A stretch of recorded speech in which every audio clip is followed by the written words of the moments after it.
Jack Bennett stood by the large window overlooking the massive ring structure of Harmony Station. The capital of the Galactic Concord sparkled with lights from 1,000 different species quarters. He straightened his formal diplomatic uniform and took a deep breath. Today marked the 40th time he had watched Earth's petition get rejected. 40 times in 3 years. Ready for another exciting day of being ignored, Jack? Karen Liu stepped beside him, her own blue uniform crisp and perfect. As the senior diplomatic aide, she had seen even more rejections than he had.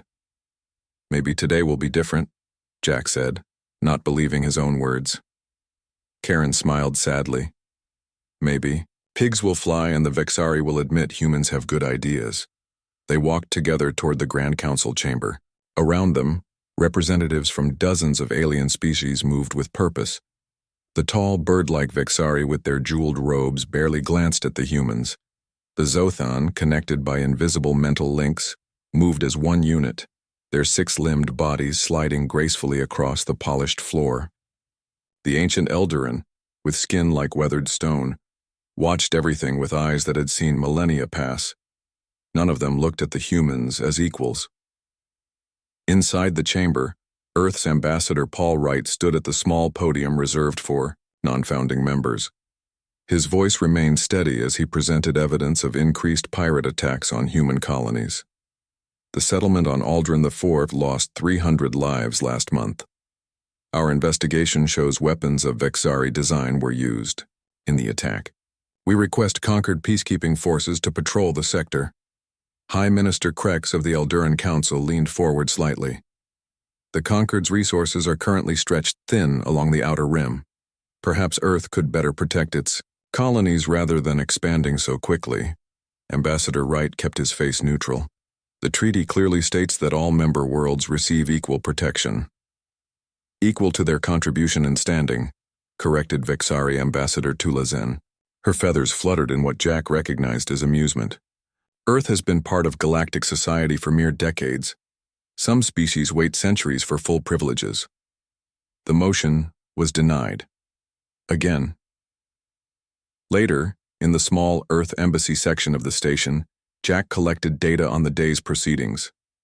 Every slight, every dismissal, every broken promise was carefully recorded and transmitted back to Earth. This had been his job for 3 years. Document everything. His communication panel lit up with a priority message from Earth Central Command. Admiral Susan Miller's face appeared on the screen.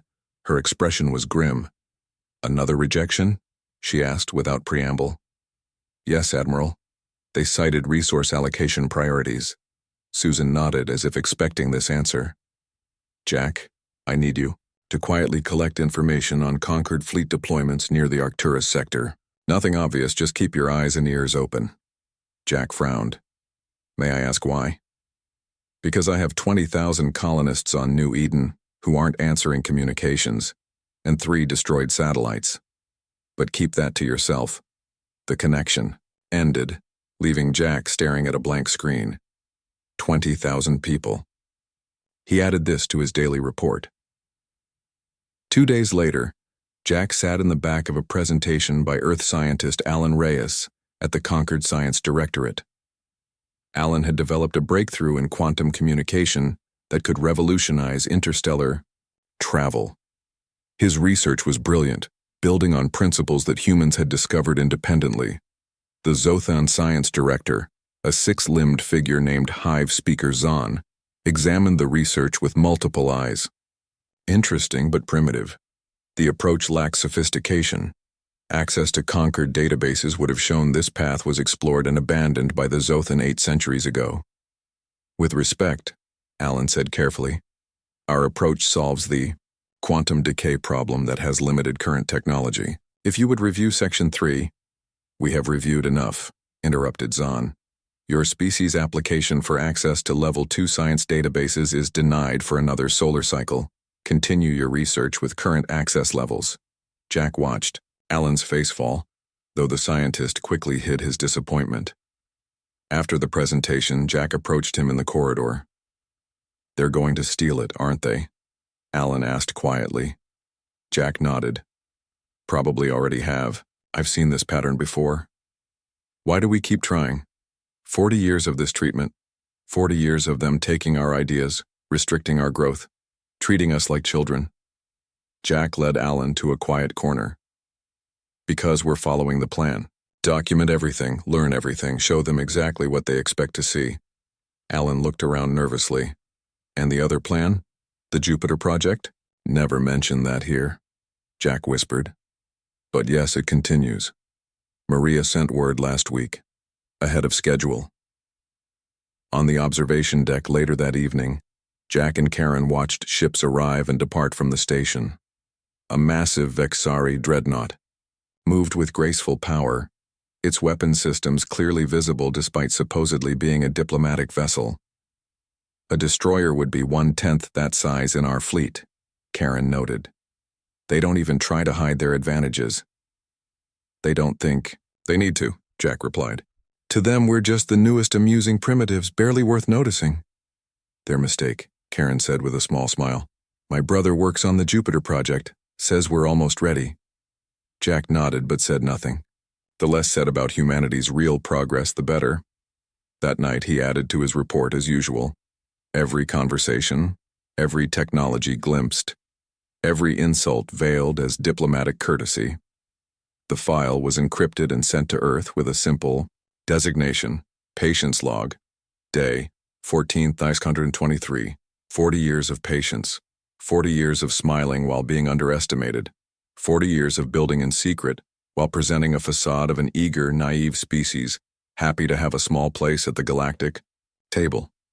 Jack looked out at the stars and wondered how much longer humanity would wait, how much more they would endure before the mask finally came off. His answer came sooner than expected. The next morning, reports arrived of a major attack on New Eden Colony. 12 million human lives in danger. The moment humanity had prepared for was approaching. Patience had always been humanity's greatest weapon, and every species in the galaxy was about to learn what happened when that patience finally ran out.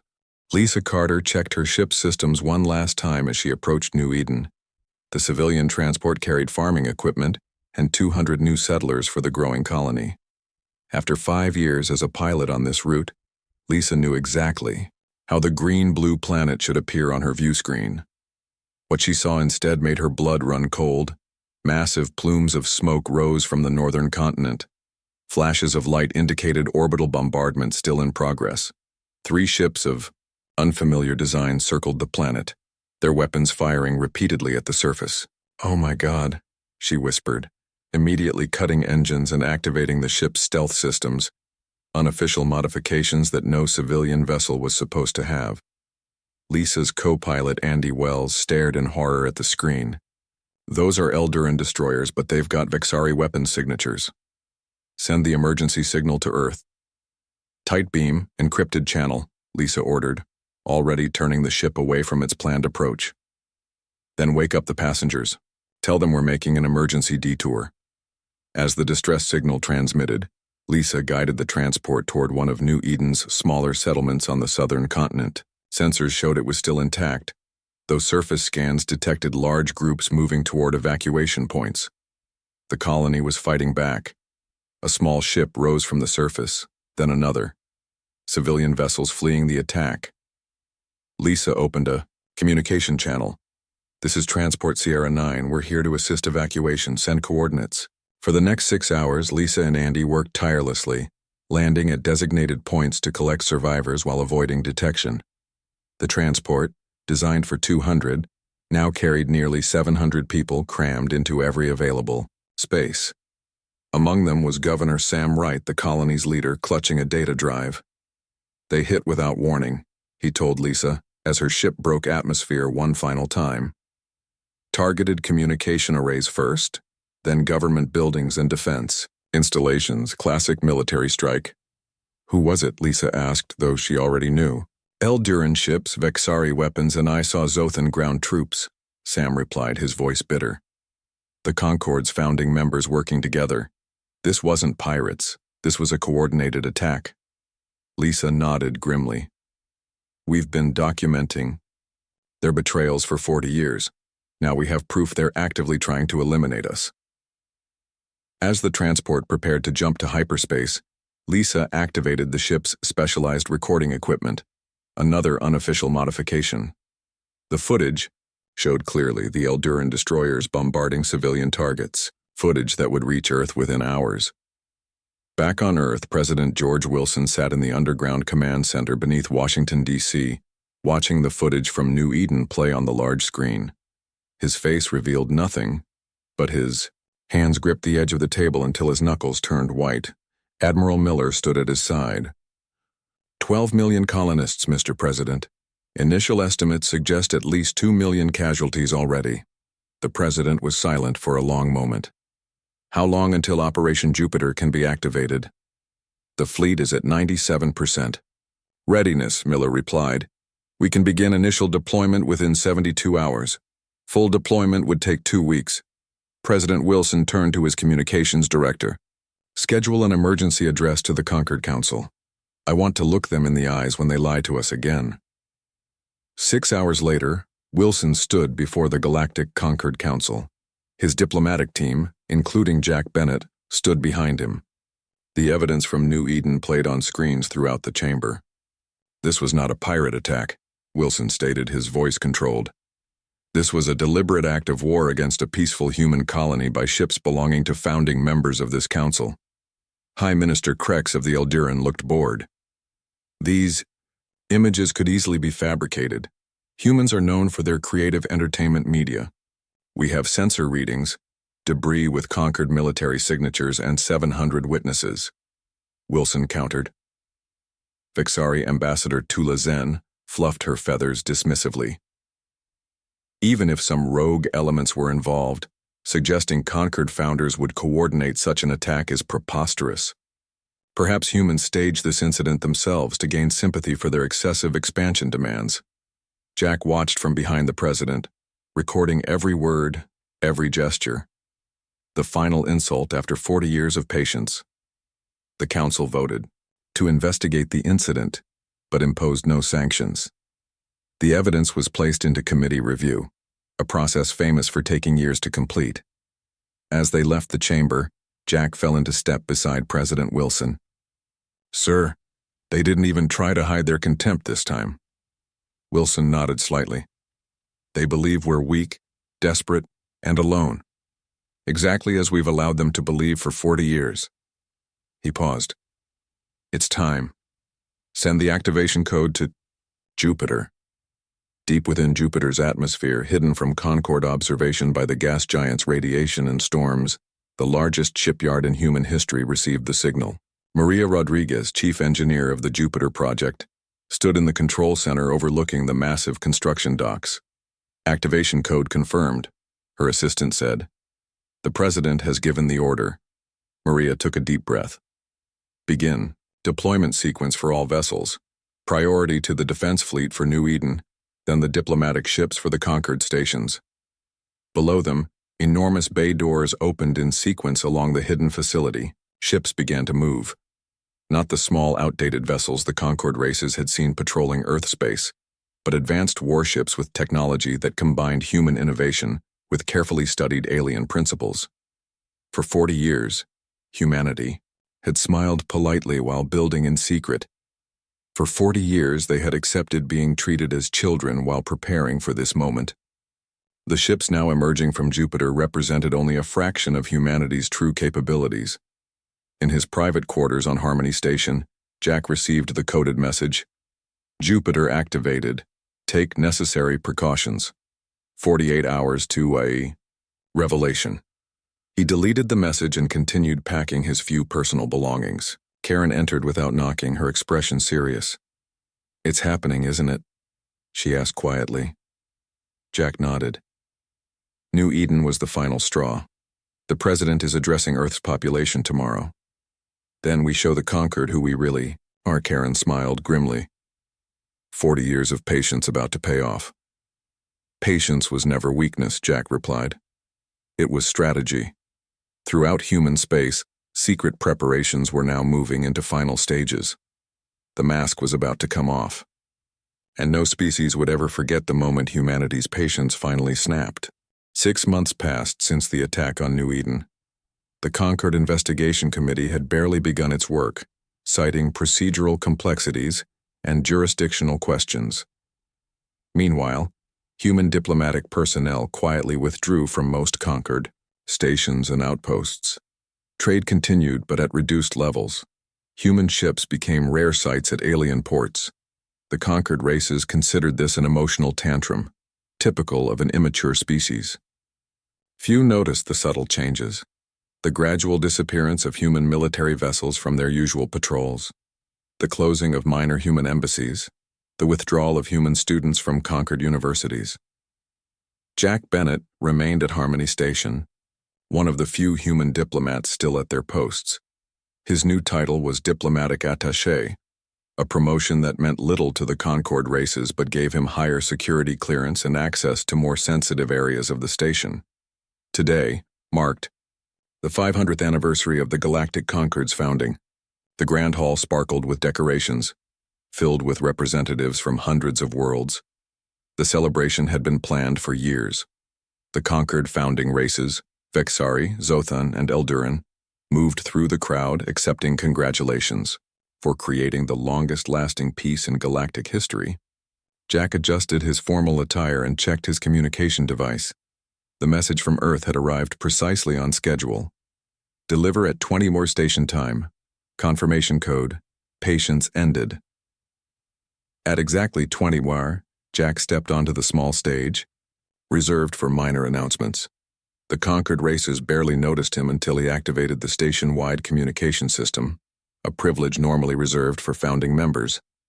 Honored representatives, Jack began, his voice reaching every corner of the station.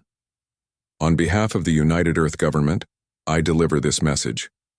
As of this moment, humanity formally withdraws from the Galactic Concord. All treaties, trade agreements, and diplomatic relationships are hereby terminated.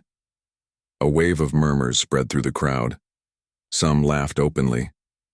The Vexari ambassador Tulazen stepped forward, her jeweled robes catching the light. Another emotional display from the children of Earth, she said loudly enough for all to hear. Barely 40 years in galactic society, and already they take their toys and go home.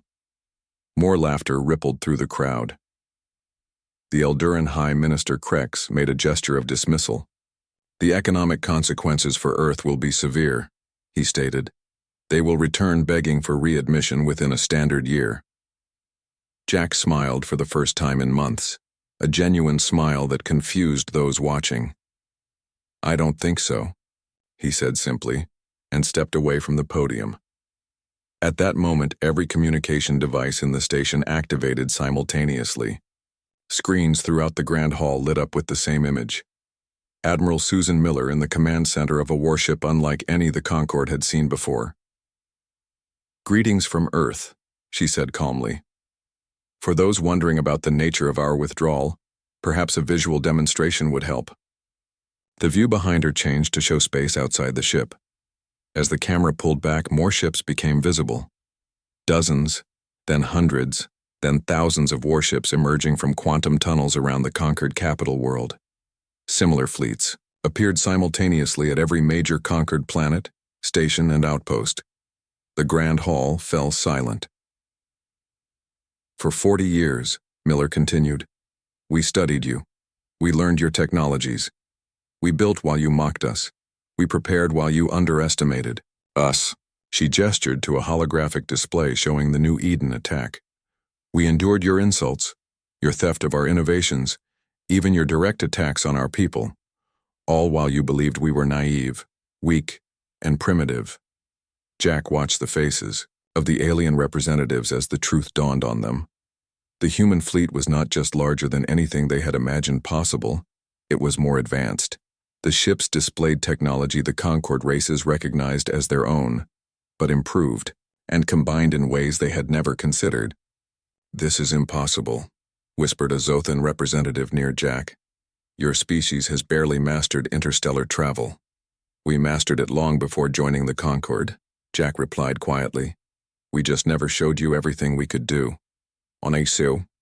The screen's Admiral Miller's expression remained neutral. The ships you see represent approximately 20% of Earth's full military capacity.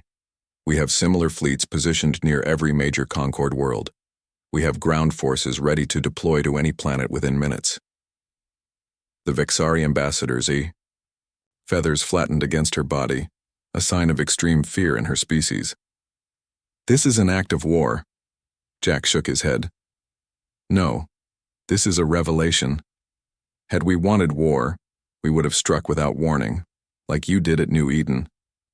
Across the station, human personnel who had remained behind moved with sudden purpose. Teams secured key systems, communication arrays, and defense controls. Not a single shot was fired. The few guards who resisted found themselves quickly and efficiently neutralized with advanced stun technology. On the main screen, Admiral Miller continued. The Concorde as you know it ends today. President Wilson will address all worlds in 1 hour with our terms. Until then, remain calm. No harm will come to any civilian. The screen changed to show the Earth fleet now in position around Harmony Station. The ships moved with precision, establishing a defensive perimeter that made any counterattack impossible. In the stunned silence that followed, Jack walked to the center of the Grand Hall.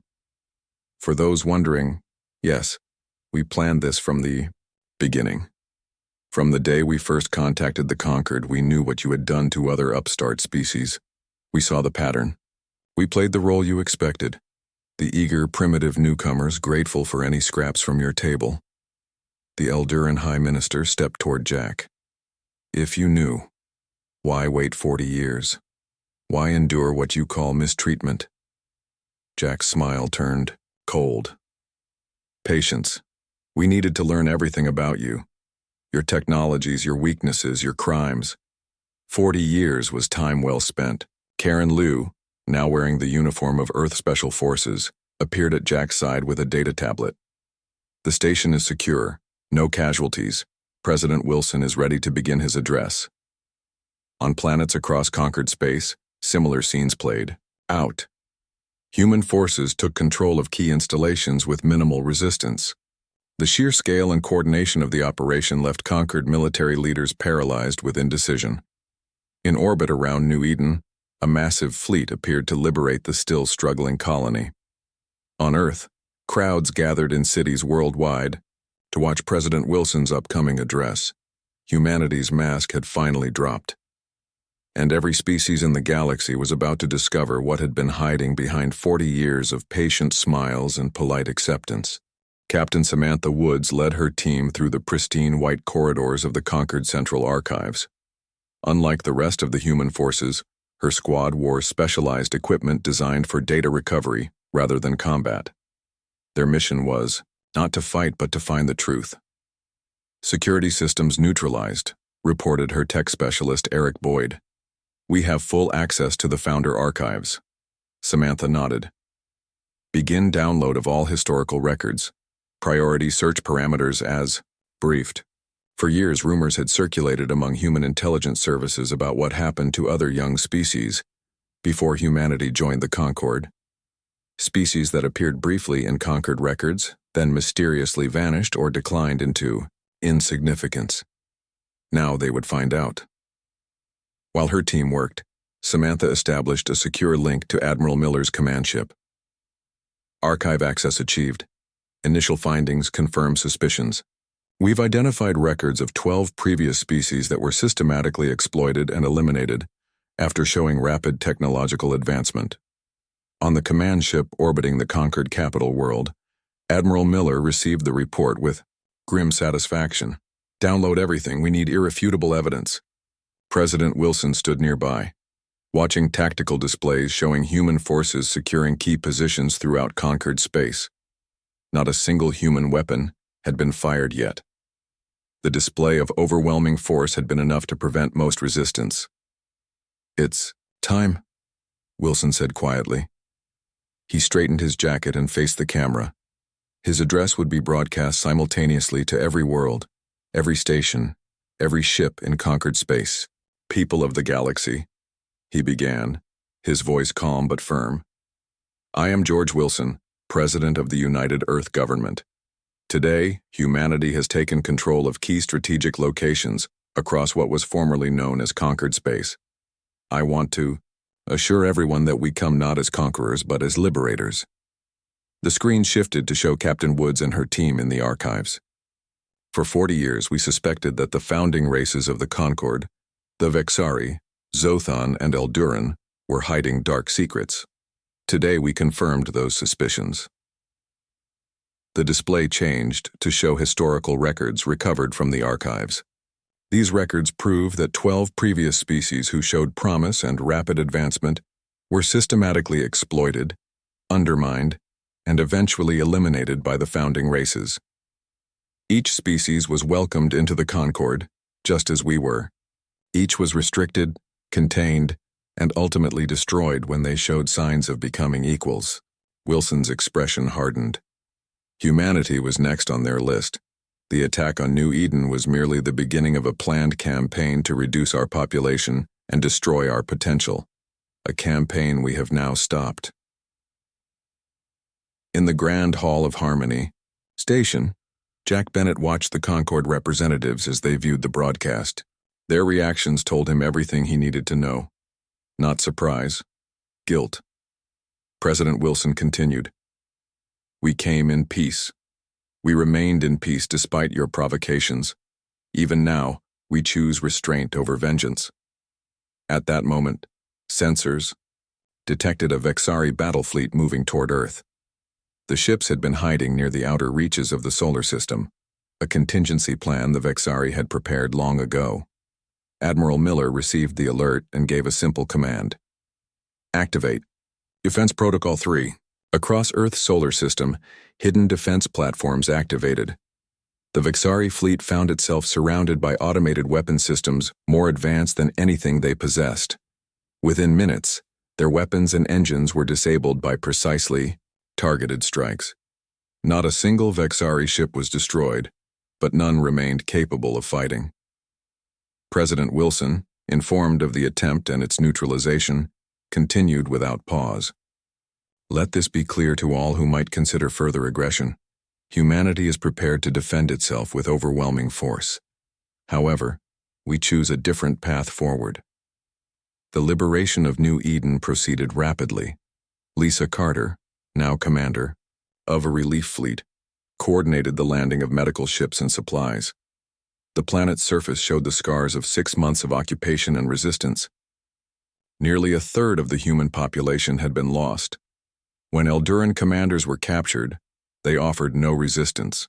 Under questioning, they admitted they had been ordered to attack New Eden as a test of human military response capabilities. The plan had been to slowly eliminate humanity's outer colonies, pushing them back to Earth before delivering the final blow. Back on Harmony Station, Jack led a team to secure the Concord's communication hub. There they discovered records of secret meetings between the founding races, discussing the human problem and how to solve it. "You never saw us as equals," Jack said to the Vexari ambassador, who sat quietly in a secure holding area. "You never intended to allow us to take our place among you." The ambassador's feathers drooped in submission. "No species has ever advanced as quickly as humans. You mastered in decades what took us millennia. You were a threat." Jack shook his head. "We wanted to be partners, not threats. You made an enemy where you could have had an ally." As human forces secured control, scientists Alan Reyes arrived at the Concord Science Directorate. The Zothon representatives who had dismissed his research now watched nervously as he examined their databases. "As I suspected," Alan said after hours of investigation, "they've been integrating my quantum communication system into their networks for months. They stole it, just as they stole innovations from other species before us." In a secure chamber, deep in Harmony Station, Captain Woods made their most disturbing discovery yet. Hidden files detailed genetic experiments conducted on members of the eliminated species, attempts to discover and replicate the biological factors that led to their rapid advancement. "They weren't just afraid of competition," Samantha reported to Admiral Miller. "They wanted to absorb the advantages of other species while eliminating the species themselves."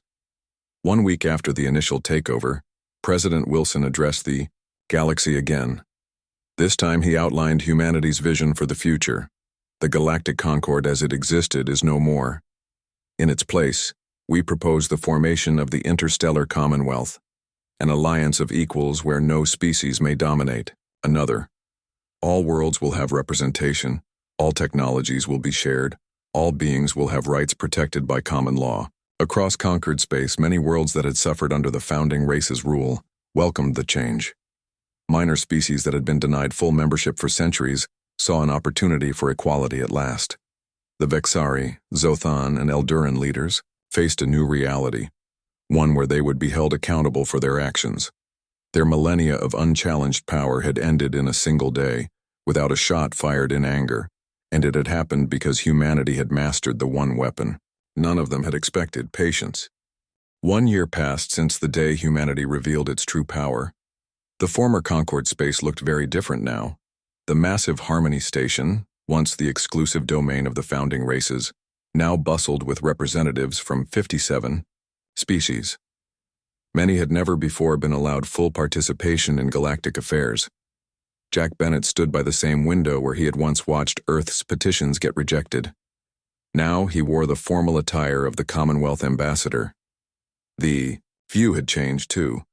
Ships of all designs moved through the space around the station, no longer segregated by species or status. Still hard to believe sometimes, isn't it? Karen Liu joined him at the window. As Deputy Security Director for the Commonwealth, she had spent the past year helping establish the new order. Every morning, Jack admitted, I spent so long pretending.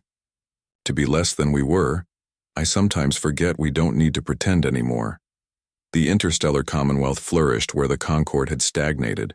With humanity's guidance, formerly suppressed species now shared their unique perspectives and technologies. Innovation accelerated at a pace not seen in thousands of years. On the newly rebuilt world of New Eden, Lisa Carter watched as mixed groups of humans and aliens worked together on reconstruction projects. The once devastated colony was becoming a symbol of the new era. Where Elduran troops had once fired on human civilians, young Elduran now studied alongside human students in newly built universities.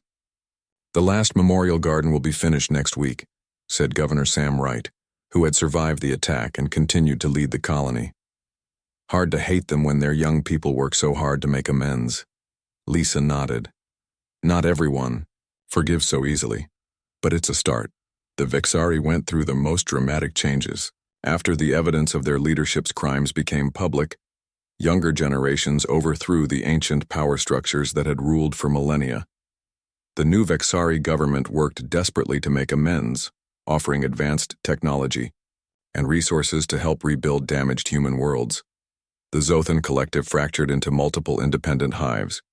Many chose to ally closely with humans, fascinated by the individual thinking that had allowed humanity to outwit the collective minds of their species. The Elduran faced internal revolution as the younger members of their long-lived species rejected the prejudices of their elders. Civil conflict nearly destroyed their civilization until human peacekeepers intervened to establish a new democratic system. In the Commonwealth Science Center, formerly the Concord Science Directorate, Alan Reyes led a diverse team of researchers from 20 different species. His quantum communication system, once dismissed as primitive, now connected the galaxy more closely than ever before. The Pathfinder probe just sent back data from the Andromeda galaxy, Alan told his assembled team. First contact with another major galactic civilization might be possible within our lifetime. Where the conquered had hoarded knowledge, the Commonwealth shared it freely. Where the founding races had feared innovation, the new order embraced it. Not everyone welcomed the changes. Small groups of extremists from the former ruling species occasionally launched attacks on Commonwealth facilities. Each attempt was met with the same response: overwhelming force, followed by mercy. Attackers found their weapons disabled and their ships captured, but no lives taken when it could be avoided. We remember what it feels like to be afraid, President Wilson had declared in response to calls for harsher punishment. We will defend ourselves without becoming what we fought against. In orbit around Earth, Admiral Miller supervised the gradual reduction of the human fleet. With the immediate threat past, many warships were converted to exploration, research, or civilian use. The Jupiter shipyards, once Earth's greatest secret, now operated openly as the primary construction facility for the Commonwealth. Never. Thought I'd be happy to have fewer ships under my command, Miller remarked to Maria Rodriguez, who had been promoted to Commonwealth Technology Director. But it feels right. Maria nodded. We built them hoping we'd never need to use them. Now, we get to use them for what they should have been all along, building bridges instead of walls. On the 10th anniversary of what many species now called the Revelation, representatives from across the Commonwealth gathered in the Great Hall on Harmony Station. The massive chamber had been redesigned, replacing the hierarchical arrangement of the Concord with a circular design where all representatives sat as equals. Jack Bennett, now serving his final year as Commonwealth Ambassador before retirement, addressed the gathered delegates.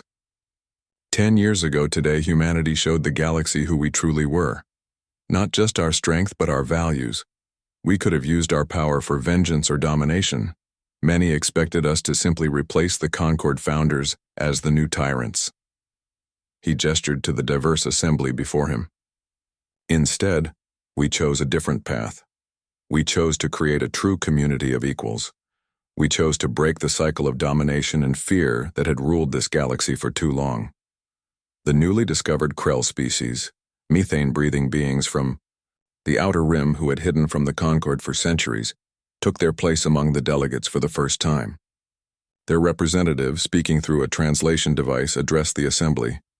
We watched for generations as the Concord destroyed those who showed too much promise. We hid our achievements and limited our growth out of fear. When humans revealed their strength, we prepared for a new master. Instead, we found partners. This is the true difference between the old order and the new. Admiral Miller, now retired, stood to address the assembly. Her once black hair had turned silver, but she stood as straight as ever. Humanity's patience was never a weakness, she said simply. It was our greatest weapon. We waited, we learned, we prepared. And when the moment came, we changed the galaxy not through destruction, but by demanding better from all of us. The stars belong to no single species, but to all who have the wisdom to share them. As the assembly concluded, Jack walked through the station one last time before his return to Earth. A plaque had been placed at the entrance to the Great Hall. It bore a simple phrase that had become the Commonwealth's unofficial motto. Never mistake patience for weakness. No species in the galaxy ever would again.